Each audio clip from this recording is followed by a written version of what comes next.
Espírito Santo me inquietou trazer uma palavra, eu comecei a orar, e eu pedi a Deus essa palavra, e eu até digitei ela, porque eu quero que depois que você saia daqui, você fique com ela, memorizando, meditando nessa palavra, tá bom? Eu até digitei para que a gente não perca, amém? Eu vou ler aqui, abrir a Bíblia em Atos, capítulo 1, versículo 8, sobre as evidências de uma igreja cheia do Espírito Santo.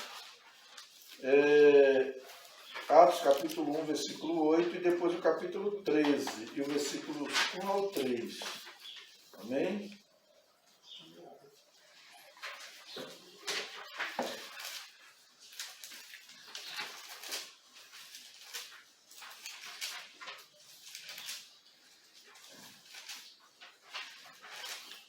Atos 1 e o versículo 8. Aleluia. Glória a Deus.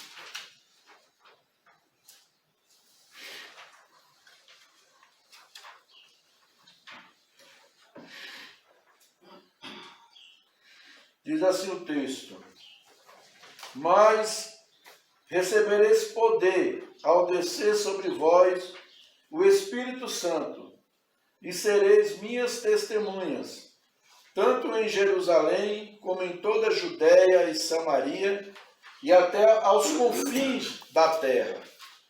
Então a palavra de Deus inicia dizendo que, Jesus falando com os seus discípulos, dizendo: vocês receberão poder e ser-me-eis testemunhas, tanto em Jerusalém, como em toda a Judéia e Samaria, e até os confins da terra. No capítulo 13, os versículos 1, 2 e 3, ele diz assim: havia na igreja de Antioquia profetas e mestres, Barnabé, Simeão, por sobrenome Níger, Lúcio de Cirene, Manaém, Colasso de Herodes, o tetrarca, e Saulo.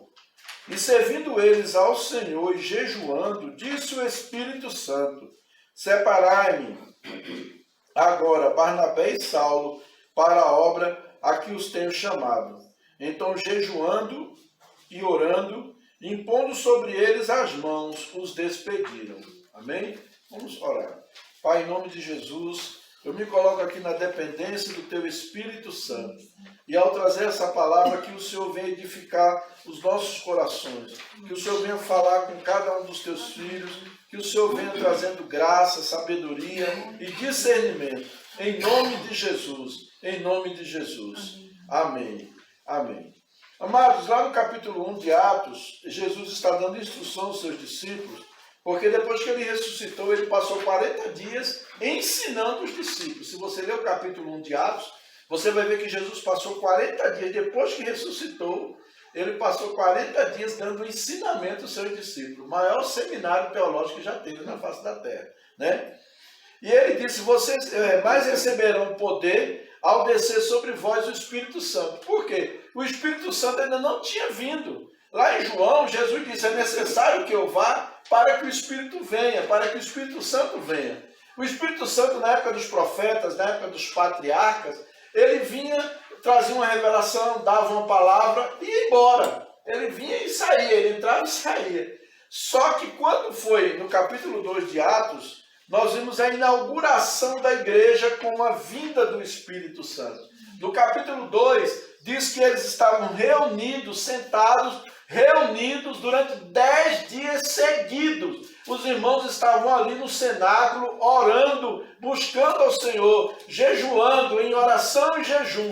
E depois de 10 dias de oração e jejum, o Espírito Santo veio sobre eles. E a Bíblia diz que veio como um vento impetuoso. Eles ficaram como quem estavam embriagados. E a Bíblia diz que foi vista línguas repartidas como que de fogo sobre eles. Eles foram cheios do Espírito Santo. Eles falaram em novas línguas. Eles ficaram como que tivessem embriagados, ao ponto dos homens dizerem: esses homens não são Galileu, né? Porque nós ouvimos falar na nossa própria língua. Outros diziam assim: eles estão bêbados, eles estão embriagados. Esta hora do dia logo cedo, 9 horas da manhã, esses homens estão cheios de cana, cheios de cachaça. E eles disseram: isso que vocês estão vendo não é bebida, mas é a unção do Espírito Santo que veio sobre nós. E o Espírito Santo veio naquele momento inaugurando a igreja e veio para ficar. Veio para ficar.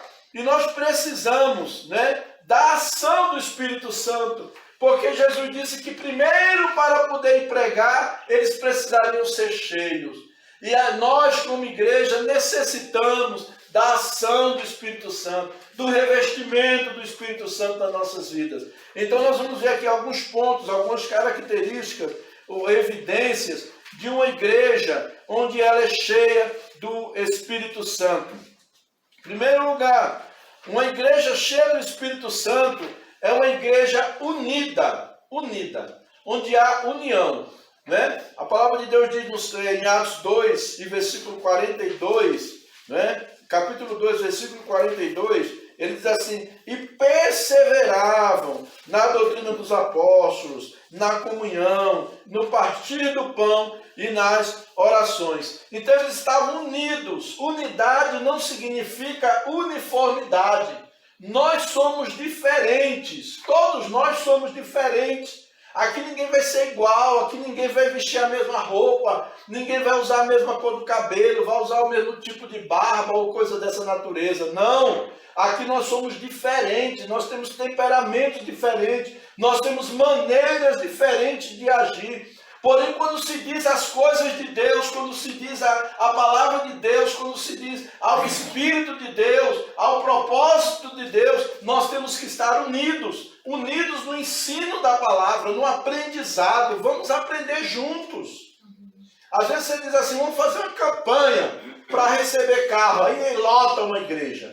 Agora vamos fazer uma campanha para mudar o caráter, não vem um, né? Então assim, vamos estudar a palavra. Vem 1, 2, 3, assim, bem linguado, né? Porque as pessoas não querem muito perder tempo com o estudo. E estudar não é perder tempo, irmãos. Estudar é investir seu tempo. É investimento, tá bom? Então nós vimos aí, unidade. A igreja, ela é cheia do Espírito Santo, ela é igreja unida. Unida em que sentido? Unida para aprender a palavra. Atos capítulo 2, versículo 42, ele está dizendo: e perseveravam unânimes na doutrina dos apóstolos. Doutrina é ensino. Lá em Atos capítulo 17, versículo 11, ele diz assim: e esses de Bereia eram os mais nobres, porque eles todos os dias conferiam nas Escrituras se era desse jeito como os apóstolos estavam dizendo. Todos os dias, não era uma vez na semana não, irmão, não era no domingo não. Era todos os dias eles conferiam nas Escrituras os ensinamentos que eles estavam recebendo. Então, nós precisamos estar unidos no ensino da palavra. Outro aspecto, perseveravam nas orações. É uma igreja que está unida para orar. No capítulo 4, o versículo 31, em Atos dos Apóstolos, ele diz assim: tendo eles orado, tremeu o lugar onde estavam reunidos. Todos ficaram cheios do Espírito Santo e com intrepidez anunciavam a palavra de Deus. Amém? Irmão, quando a igreja ora unida, o inferno estremece. Deus muda o ritmo, o rumo das coisas. Deus mexe com a natureza. Quando a igreja se une para orar, para buscar a Deus, deixar de picuinha, de diferença, de coisa besta, porque eu não gosto daquele, porque eu não gosto daquilo que ele falou, eu não gosto que nem minha esposa está falando nisso. Não! Vamos botar a picuinha de lado, vamos nos unir, buscar a Deus juntos, vamos orar juntos. Amém? Em nome de Jesus. Amém. Outro aspecto também, no capítulo 12 de Atos, nós vimos a igreja orando unida. Né? Atos capítulo 12, do versículo 9. Aleluia. Do versículo 9 ao 12. Diz assim: então saindo o seguia, não sabendo que era real o que se fazia por meio do anjo. Parecia-lhe antes uma visão. Depois de terem passado a primeira e a segunda sentinela, chegaram ao portão de ferro que dava para a cidade, o qual se lhes abriu automaticamente. E saindo, enveredaram por uma rua, e logo adiante o anjo se apartou dele. Então Pedro, caindo em si, disse: agora sei verdadeiramente que o Senhor enviou o seu anjo e me livrou da mão de Herodes e de toda a expectativa do povo judaico. Considerando ele a sua situação, resolveu ir à casa de Maria, mãe de João, cognominado Marcos, onde muitas pessoas estavam congregadas e oravam. Olha aqui, a Bíblia diz que Pedro havia sido preso porque estava pregando o evangelho. E a igreja estava reunida na casa da irmã Maria, orando, buscando ao Senhor. Estavam ali em oração, reunidos. Não ficará, será que Pedro não fez alguma presepada? Não, será que Pedro não roubou? Será que Pedro... Não, eles se juntaram, entraram na casa e começaram a orar. E quando a igreja se reúne para orar, Deus quebra as cadeias, Deus abre os cárceres, Deus abre as portas, Deus arrebenta os portões de ferro e a vitória chega na vida da igreja. Em nome de Jesus. Você quer vitória? Entre em oração. Você quer ver as cadeias se quebrarem? Entre em oração. Você quer ver os portões de ferro serem arrebentados? Entre em oração. Se una conosco em oração e você vai ver o milagre acontecer na sua vida. Em nome de Jesus. Outro aspecto, quando a igreja está unida para compartilhar, repartir um com os outros. A igreja, como exemplo de uma igreja cheia do Espírito Santo, é quando a igreja se reúne também e compartilha com as necessidades do outro. Capítulo 4, versículo 32. Aleluia. Nós vemos aí o que diz a palavra de Deus. 32 ao 35. Da multidão dos que creram, era um coração e a alma. Ninguém considerava exclusivamente sua nenhuma das coisas que possuía. Tudo, porém, lhes era comum.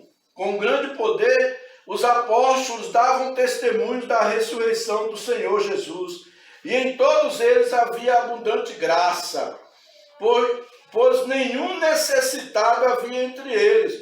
Porquanto os que possuíam terras ou casas, vendendo-as, traziam os valores correspondentes e depositavam aos pés dos apóstolos. Então se distribuía a qualquer um, à medida que alguém tinha necessidade. Então, na igreja onde o Espírito Santo opera, uma das evidências do Espírito Santo é a partilha, é suprir a necessidade dos outros. Meu irmão está necessitando, eu vou procurar entrar na necessidade, eu vou procurar ajudar na necessidade. Eu sempre falo, não é deixar a pessoa abusar da minha boa vontade, não é deixar a pessoa me explorar, né? Eu estava, às vezes, atendendo pessoas aí de graça com atendimento clínico de terapia, né, de psicanálise, e muitas pessoas, eu comecei a atender gente, eu comecei a observar que a gente chegava até no Hilux na porta para ser atendido de graça. Gente com celular da última geração, roupa da última marca, mas vem ser atendido de graça.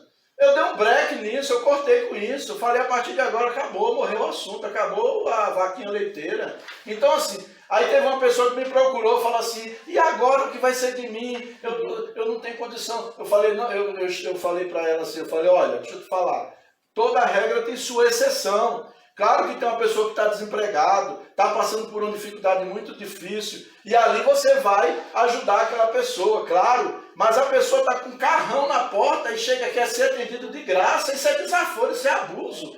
Então muitas vezes acontece isso. Às vezes as pessoas na igreja querem até ajudar umas às outras, mas a pessoa quer abusar da ajuda, quer explorar o outro. Então assim, a gente tem que ajudar na necessidade. Quando o irmão está necessitando, nós somos responsáveis para entrar na necessidade e ajudar. Agora, se a pessoa é abusiva, é por isso que minha esposa fala, eu resolvo o problema, eu não fico adiando, e nem fico massageando, e nem fico alisando ninguém não. Eu chego e digo, olha, camarada, vá trabalhar, toma vergonha nessa cara e deixa de explorar os outros.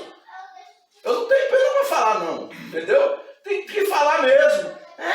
É porque não sei o que.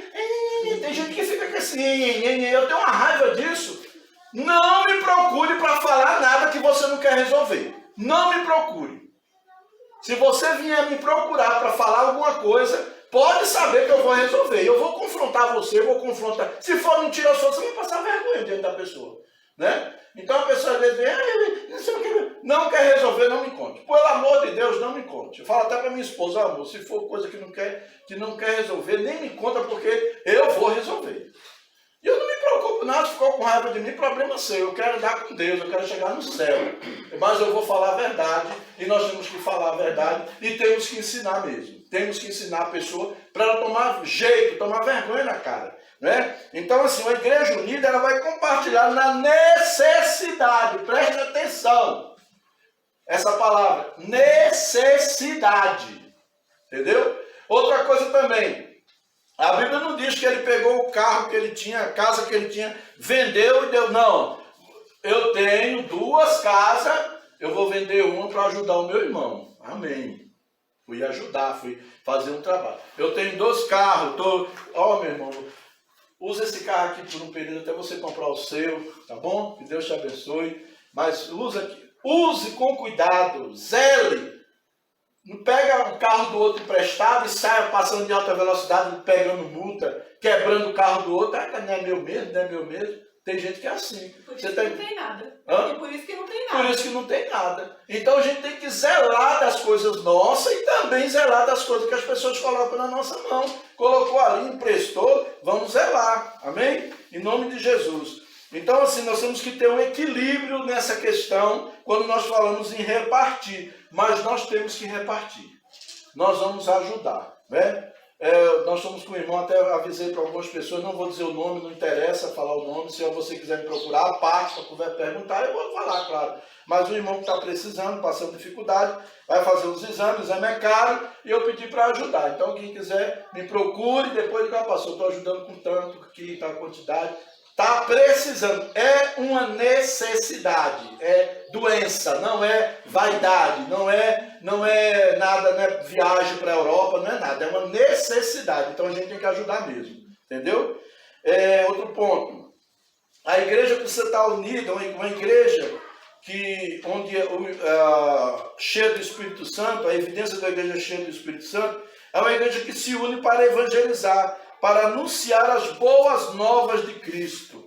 No capítulo 8, versículo 1, Atos, capítulo 8, versículo 4, diz assim: Entremente, os que foram dispersos iam por toda parte pregando a palavra. Preste bem atenção, a igreja estava passando por um momento difícil, um momento de perseguição. E eles não ficaram choramingando, não, irmão. Senhor, eles estão perseguindo a gente, Jesus, eles estão fazendo tudo. Não! Eles saíram na perseguição, arriscando sua própria vida e comunicaram o Evangelho de Jesus, por onde eles passavam. Amém? Os que eram dispersos iam por toda parte, anunciando a palavra. No capítulo 11, versículo 19 e 20 do livro de Atos, eu estou empolgado com Atos, a gente está lendo Atos, né? 19 e 20, diz assim: Então os que foram dispersos por causa da tribulação que sobreveio a Estevão, se espalharam até a Fenícia, Chipre e Antioquia, não anunciando a ninguém a palavra, senão somente aos judeus. Alguns deles, porém, que eram de Chipre e de Cirene, e que foram até Antioquia, falavam também aos gregos, anunciando-lhes o evangelho do Senhor Jesus. Você vê, os irmãos estavam fugindo da perseguição. A perseguição era forte. A ordem do imperador era essa: onde tiver crente é para botar na cadeia. E se resistir, mate. Mas os irmãos não se calaram, continuaram pregando a palavra de Deus. Então, uma igreja cheia do Espírito Santo ela não se deixa intimidar pelo diabo, por político, ela não se deixa intimidar por ninguém, ela avança, ela parte para cima, porque ela sabe o Deus que ela crê. E está unida para fazer isso. Depois nós vemos a outra evidência de uma igreja cheia do Espírito Santo. É uma igreja ousada, é uma igreja que tem ousadia, que é o que falta muito. Eu sempre falo que hoje falta muita ousadia nos crentes. Os crentes de hoje são muito, como é que se fala? Muito apáticos, muito, sei lá. Hã? Tem água aí? Tem. Obrigado. Obrigado por ter lembrado. Os crentes de hoje são muito apáticos. Aqueles crentes assim, recebem o Espírito Santo, mas nem parece. Sei lá, coisa estranha, né? Eu, quando aceitei Jesus, que eu recebi o batismo com o Espírito Santo, eu tinha 11 dias que eu estava na igreja, recebi o batismo com o Espírito Santo, mas veio aquele fogo, eu queria estar pregando para todo mundo, falando de Cristo para todo mundo, todas as pessoas perto de mim, e hoje eu ainda faço isso. Hoje eu estou no cemitério, no enterro, eu estou pregando. Eu estou num casamento, eu estou pregando. Eu estou no aniversário, eu encosto do lado de um e estou pregando. Semana passada eu estava lá na minha filha, no aniversário do meu neto, tinha um casal lá, tudo, e ali eu amigo do meu genro, tudo, mas eles ficam meio assim para pregar, porque o pessoal é católico, bem católico, tá. Aí eu cheguei perto, comecei a puxar assunto. Aí eu falei, que bom, vocês são católicos, frequentam. Somos, tá. Aí eu falei assim, realmente, o que nós precisamos, eu sou evangélico, mas a gente não precisa nem de religião, a gente precisa de Jesus. E você sabe o que a gente precisa mais, o que a gente precisa fazer para seguir a Jesus? É nascer de novo. Jesus falou isso para um grande líder religioso, Nicodemos. Que é necessário nascer de novo. Ele era chefe da sinagoga, era rabino. E Jesus disse para ele, é necessário você nascer de novo. Não tem essa de, eu vou pregar porque ele é tão bonzinho, ele dá esmola, ele ajuda os pobres. Isso não vai levar ninguém para o céu. Dar esmola, ajudar os pobres, não vai levar ninguém para o céu. O que vai levar você para o céu é se arrepender do pecado e se converter a Jesus, aceitar o propósito de Deus. Agora, eu aceitei Jesus, não vou me acomodar agora porque eu já tenho Jesus. Se eu tenho Jesus, a evidência de que eu tenho Jesus é querer ajudar os outros. Eu tenho Jesus na minha vida, eu vou querer ajudar as pessoas. Não precisa ninguém me forçar a ajudar ninguém, porque eu vou querer ajudar as pessoas. Entendeu? Agora, eu não preciso de Jesus não, porque aí é minhas obras. E a Bíblia diz lá em Jeremias que as minhas obras não passam de quê? Trapos de imundícia. Cornélios era um homem temente, jejuava a Deus, orava, fazia esmola, ajudava os necessitados, mas o Senhor apareceu a ele, o anjo apareceu, e Deus apareceu a ele e mandou ele buscar Pedro para pregar o evangelho para ele. Pedro teve que vir pregar o evangelho e ele conhecer a palavra e se converter. Por que o anjo não pregou? Porque essa missão não foi dada para os anjos. Eu bem que queria fazer isso, mas foi dada para mim e para você. Tá bom? Em nome de Jesus. Então a igreja precisa ter ousadia para pregar a palavra. Atos capítulo 4, o versículo 13, ele diz aqui, né? Ao verem a intrepidez de Pedro e João, sabendo que eram homens iletrados e incultos, admiraram-se e reconheceram que haviam eles estado com Jesus. Meu irmão, se você está com Jesus, você é ousado, você é atrevido mesmo, você não tem medo do capeta. Porque Jesus está na sua vida, porque o Espírito Santo está com você, você está cheio do Espírito Santo. E quando o diabo vem para o seu lado, você diz, sai da minha frente. Sai da minha frente. Por quê? Porque o Espírito Santo está em você. É ousadia, é atrevimento contra o inferno, contra as trevas. Crente medroso se afrouxa com medo, né? Ou duas coisas ele tem. Ou ele não conhece o Deus que ele serve, né? Não conhece, não experimentou ainda na profundidade do Deus que ele serve. Eu quero dizer para você, Jesus está levantando um povo poderoso. Amém. Essa pandemia veio nivelar todo mundo. Essa pandemia veio tratar com a igreja do Senhor. E veio mostrar quem tem raça, quem realmente teme ao Senhor no seu coração, está com Jesus mesmo, para valer, de rocha, e veio mostrar quem não está.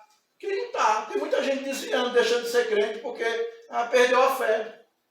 Perdeu a fé. Tem muita gente, irmãos, não é brincadeira não que eu estou falando. Muita gente se desviando do evangelho por causa da pandemia. Parece loucura, mas é verdade. Então, ousadia para pregar a palavra. Ousadia também na oração. A igreja cheia do Espírito Santo tem ousadia na oração. Vamos ver aqui, Atos capítulo 4, versículo 29 ao 31. Agora, Senhor, olha para as suas ameaças e concede aos teus servos que anunciem com toda intrepidez a tua palavra, enquanto estende a mão para fazer curas, sinais e prodígios por intermédio do nome do teu santo servo Jesus. Tendo eles orado, tremeu o lugar onde estavam reunidos todos. Ficaram reunidos.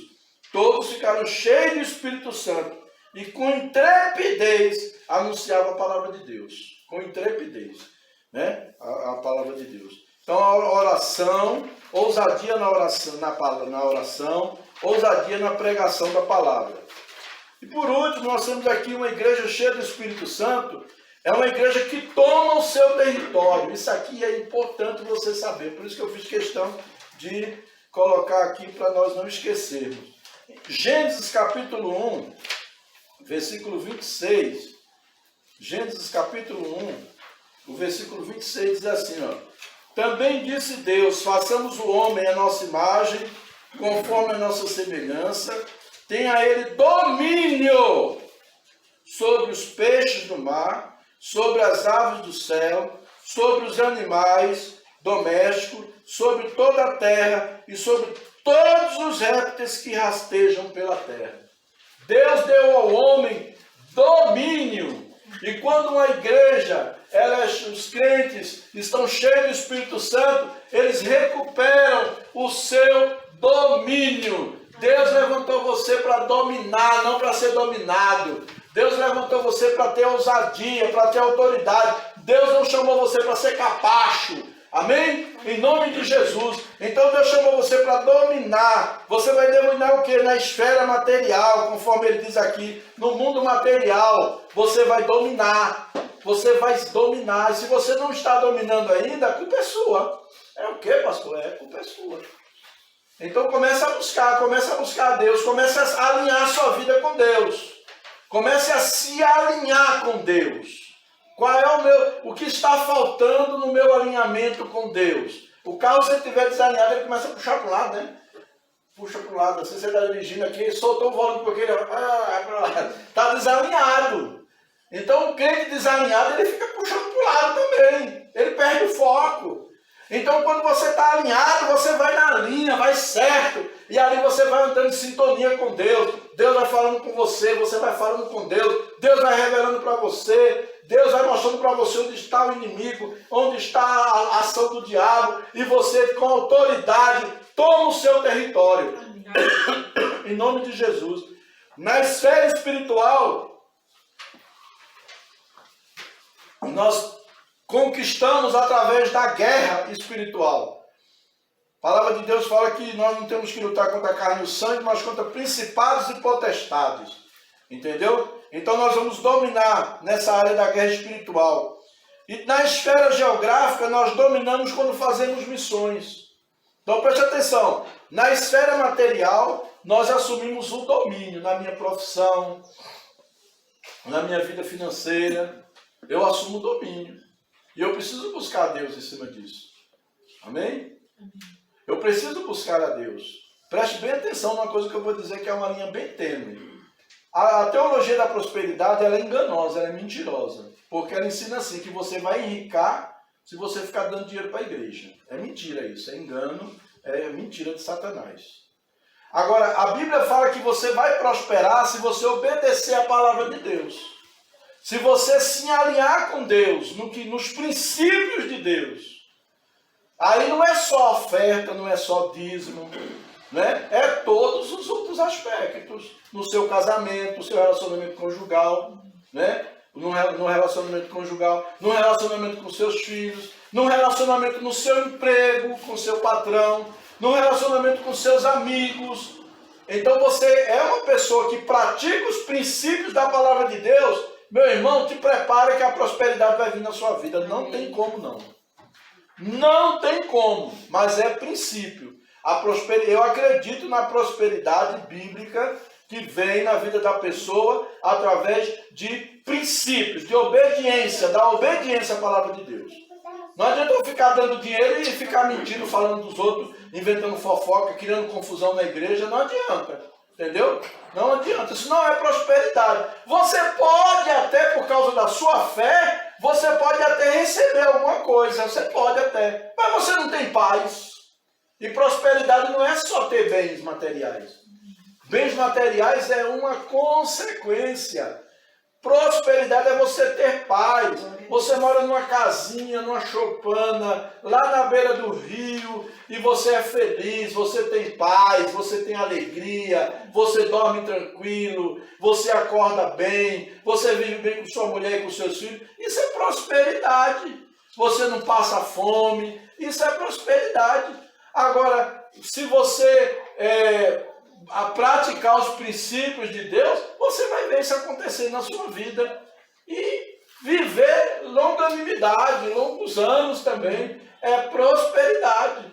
Amém? Em nome de Jesus. E Deus pode fazer você ficar rico? Pode. A gente tem muitos testemunhos de homens e mulheres de Deus que ficaram ricos, né? Na Bíblia nós temos Jó, era o homem mais rico da sua época. Abraão era rico. Sabiam disso? Que Abraão era rico? Abraão era rico, né? Jacó foi lá, o tio ludibriou ele, passou a perna nele, quis dar um desperto para cima dele, mas Deus foi lá e abençoou Jacó. Foi lá e abençoou, porque ele creu na bênção de Deus. Amém? Então, quer prosperar? Pratique os princípios da palavra de Deus. Para concluir, como vimos aqui, as evidências de uma igreja cheia do Espírito Santo é uma igreja que anda em unidade em todos os aspectos. É uma igreja ousada em anunciar o Evangelho e toma posse do seu território no âmbito material, espiritual e geográfico. Oremos e nos entreguemos nas mãos do Senhor, para que possamos experimentar a plenitude do Espírito Santo. Só assim seremos uma igreja cheia do Espírito Santo. Amém? Quem está disposto a buscar o Espírito Santo para viver isso aqui que nós pregamos hoje? Quem está disposto? Fique de pé.